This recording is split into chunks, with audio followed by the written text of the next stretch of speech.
Welcome back to another episode of BHY Solutions. Today we are diving deep into something that's really kind of changing the way that we see and interact with the spaces around us. Oh, yeah. We are talking about mixed reality, or MR. Absolutely. And you have brought a really fascinating collection of research that looks at the impact of this on architecture, design, and construction. Right.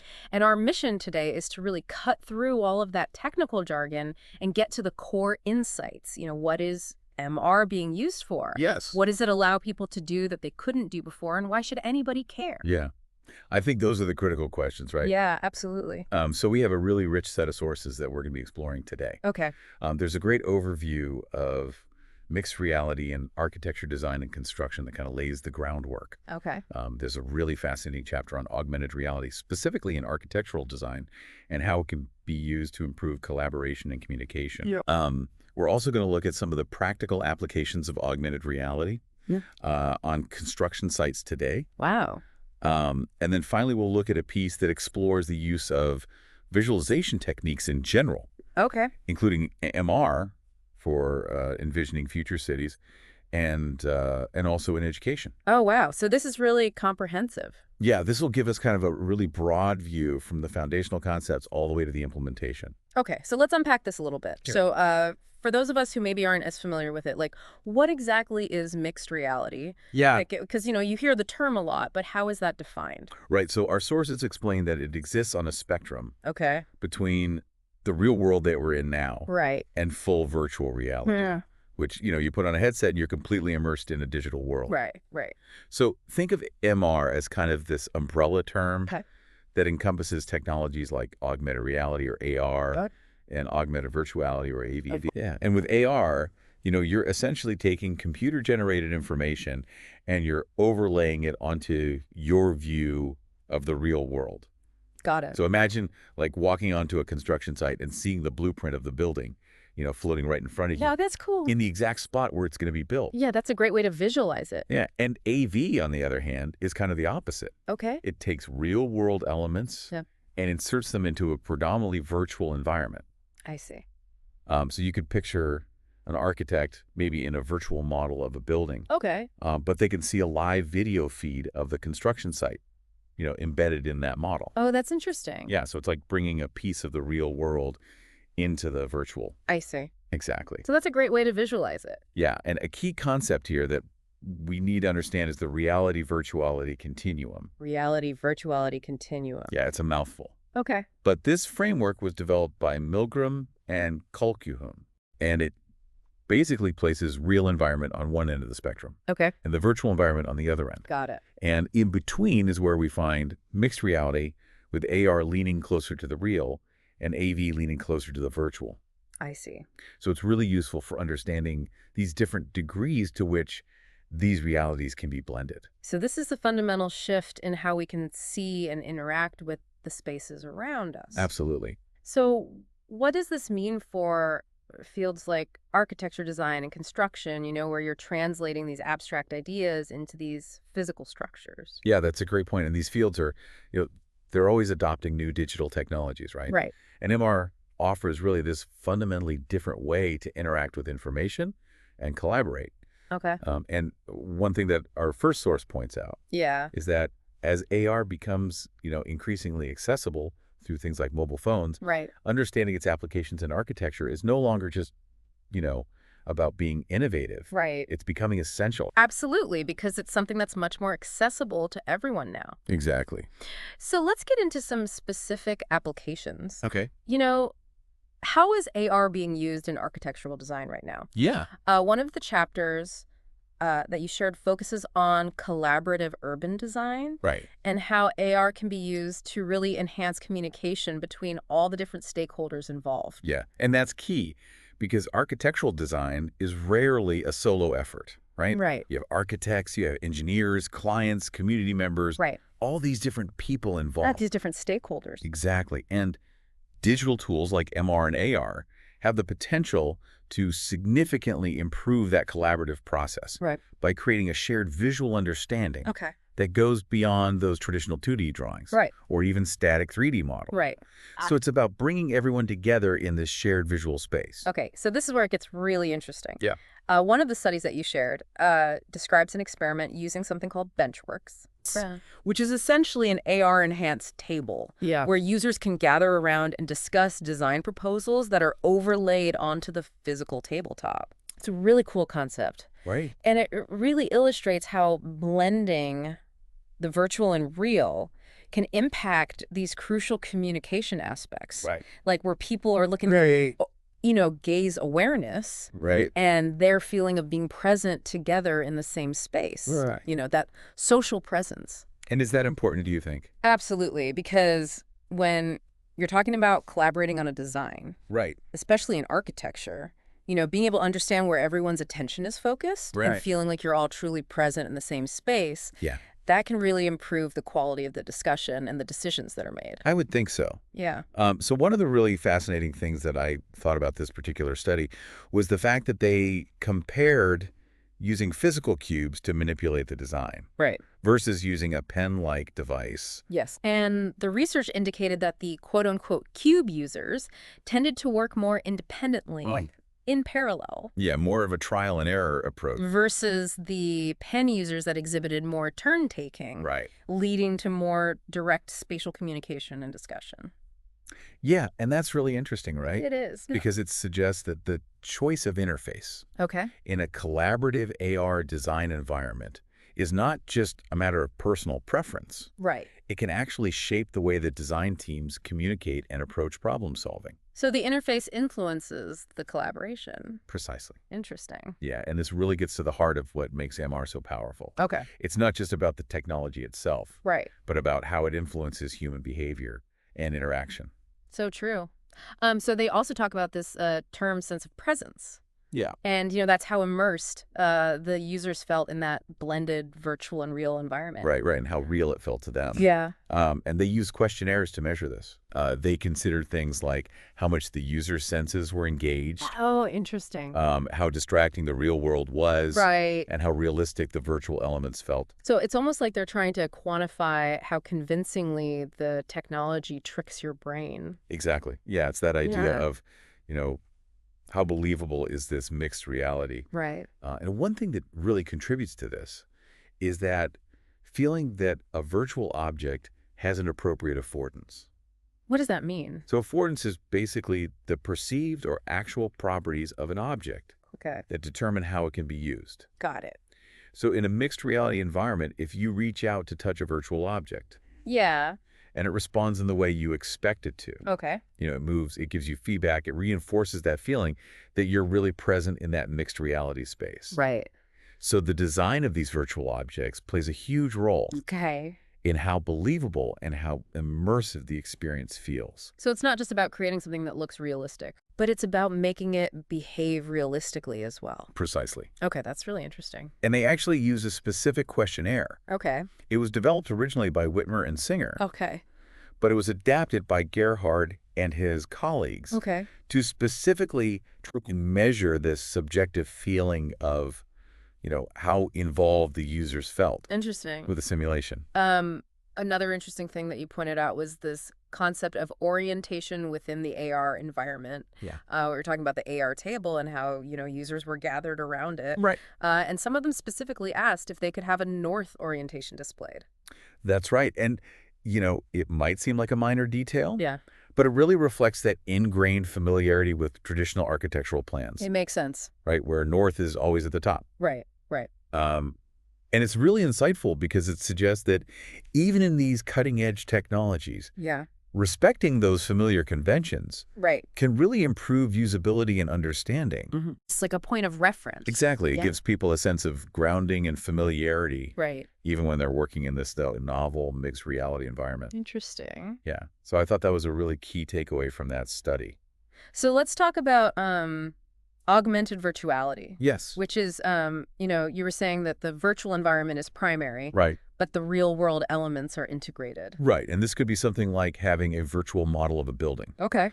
But you have a live video feed of the actual construction site embedded as a window within that virtual model. Oh, so it's almost like taking a piece of the real world and plugging it into a virtual space. Exactly, yeah. And it's incredibly versatile, Ah, okay. especially for things like remote collaboration I can see that. or inspection. Hmm. You know, if you can't be physically present on the construction site, Right. you can still have that, window into what's happening. Yeah, and I imagine that different virtual camera perspectives within this AV environment offer different benefits. They do, yeah. So, for example, an overhead view could give a project manager a comprehensive look at the entire site Okay. from a virtual control room. Right. Well, a third-person view might allow for a more detailed inspection of a specific area, Oh, I see. and first-person views could provide a very immediate close-range perspective, Okay. almost as if you were physically there. So you could have all of these different viewpoints in the same virtual environment, Absolutely. potentially even with those live video feeds integrated. That's right, yeah. So you can imagine having multiple windows open, Wow. showing you different parts of the construction site, Okay. all within the same virtual model. That's incredible. It really is. And these video images can be integrated seamlessly into the virtual environment as dynamic windows, Okay. allowing users to see and interact with the live real world within that virtual context. I see. And another technique that's really relevant here is image-based modeling and rendering. Image-based modeling and rendering. Yeah, it's a mouthful. Okay. What's that? So essentially, instead of building a 3D model from scratch, Okay. using geometric primitives, Right. this technique uses collections of photographs or scans to create these really realistic virtual representations. Oh, wow. And this can be particularly useful for capturing complex existing structures, quickly and accurately. Right. And then you can integrate those into a virtual EV environment.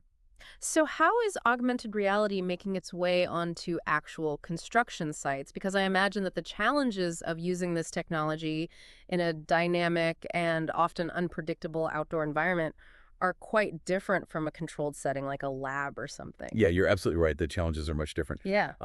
But one of our chapters specifically explores this. Okay. And it points out that AR's primary advantage on construction sites Yeah. is its ability to deliver contextual information directly to workers in the field. Okay. So, information that might otherwise be difficult or time-consuming to access. up. And this can really improve efficiency and accuracy in tasks like building, inspecting, coordinating different trades, Ah.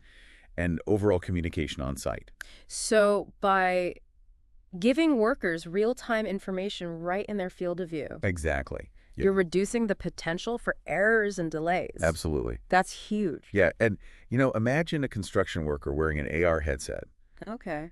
and they can see the 3D configuration of critical structural elements like beams or pipes Right. overlaid on the actual building site in their exact location Okay. and in real scale and orientation. Wow. So they can instantly see if something's out of alignment without having to refer to paper blueprints or take manual measurements. And that could save a lot of time and money potentially. Absolutely. Yeah, it streamlines the inspection process. Yeah. And it can really help catch those mistakes early on. Before they become bigger problems. Exactly. So it sounds like there are some technical hurdles to overcome to make this work effectively on these job sites. There are, yeah. What are some of the So one of the biggest challenges is developing robust tracking systems. tracking systems? Yeah, and this is to make sure that the virtual information stays accurately aligned with the physical world. Okay. Even as the user's moving around and the environment is changing, Yeah. it's a construction site, things are happening. Right. So this often requires using what's called hybrid tracking technologies. Hybrid tracking technology. Yeah, so this is combining different types of sensors, like GPS, No. optical sensors, which use cameras to track position, Okay. and inertial measurement units, or IMUs. IMUs. Yeah, which sense motion and orientation. Wow. And this is really to compensate for the limitations of any single system. So you're using multiple systems to create a more reliable tracking. Exactly.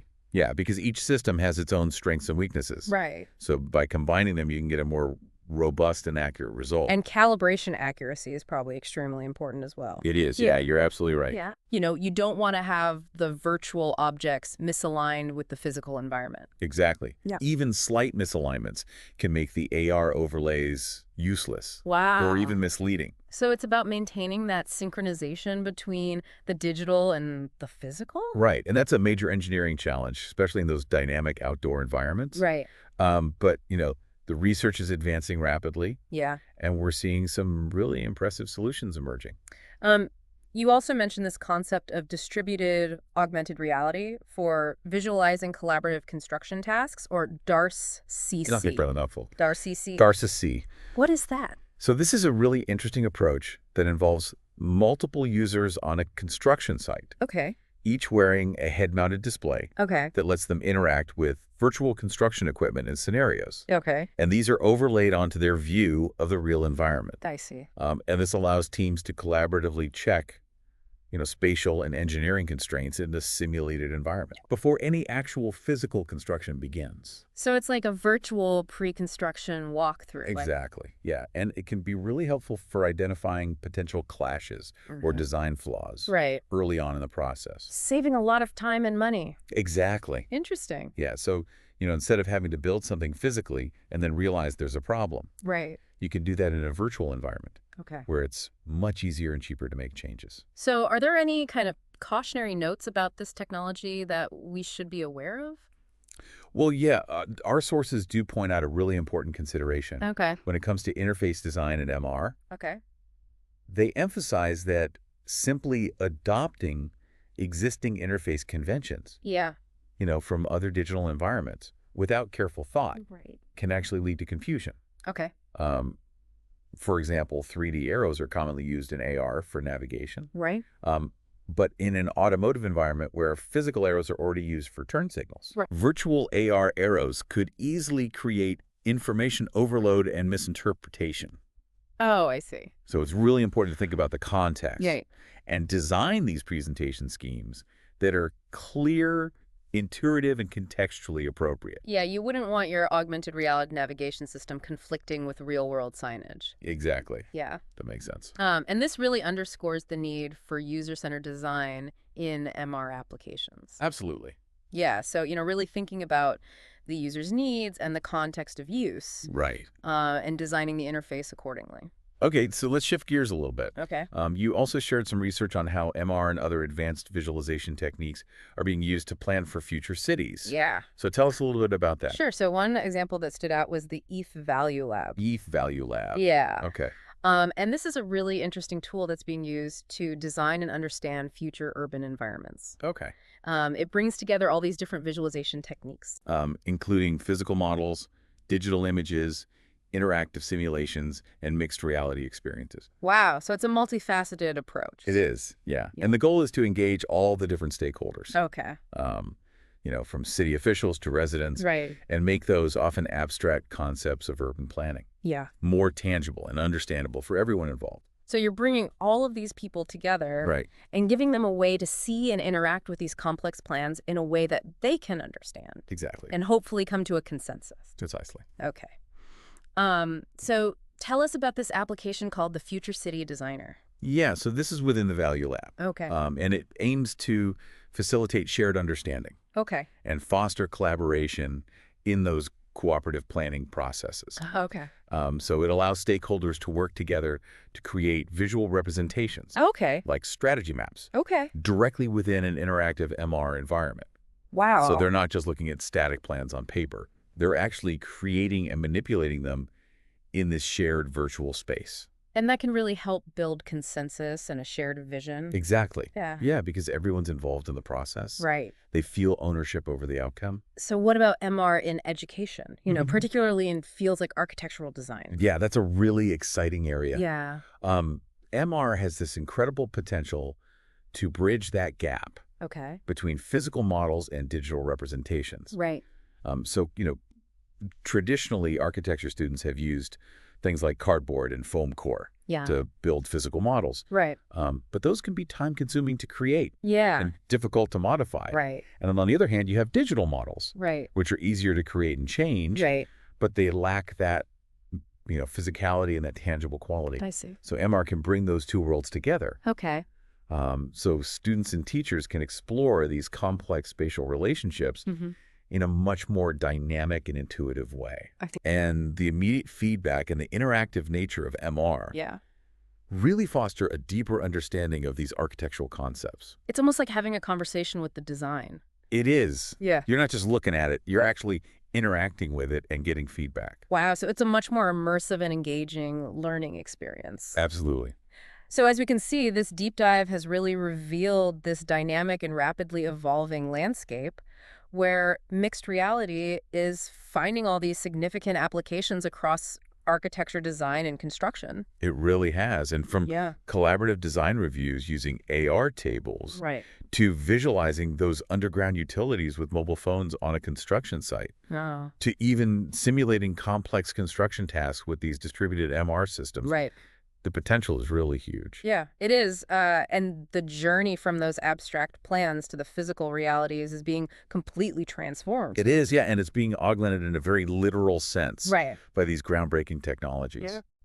And while there are still some technical challenges that need to be addressed, things like ensuring that tracking accuracy, particularly in those outdoor environments, refining user interface design. And making it intuitive. Right, exactly, and achieving that truly seamless sense of presence. Yeah, that's a big one. Right.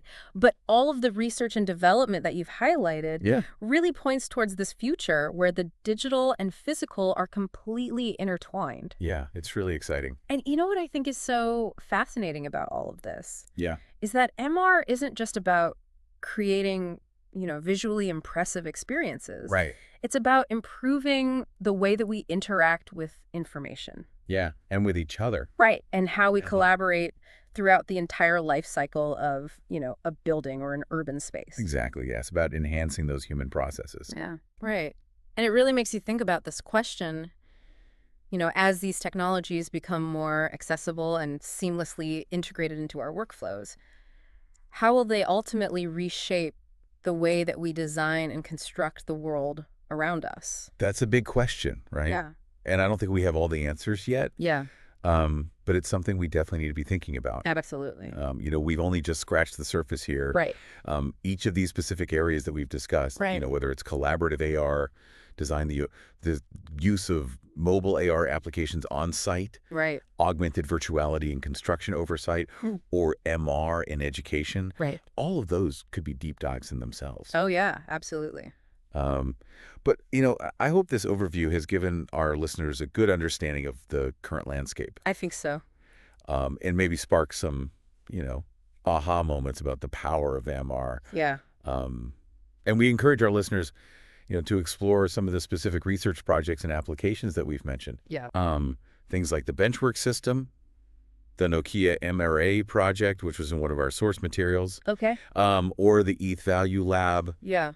Go out there and delve deeper into the areas that really pique your interest. And thank you for bringing this amazing research to us. My pleasure. It's been great discussing this with you. Yeah, it has been. And thanks to our listeners for joining us on this deep dive. Yeah, thanks for listening. We'll see you next time. See you later.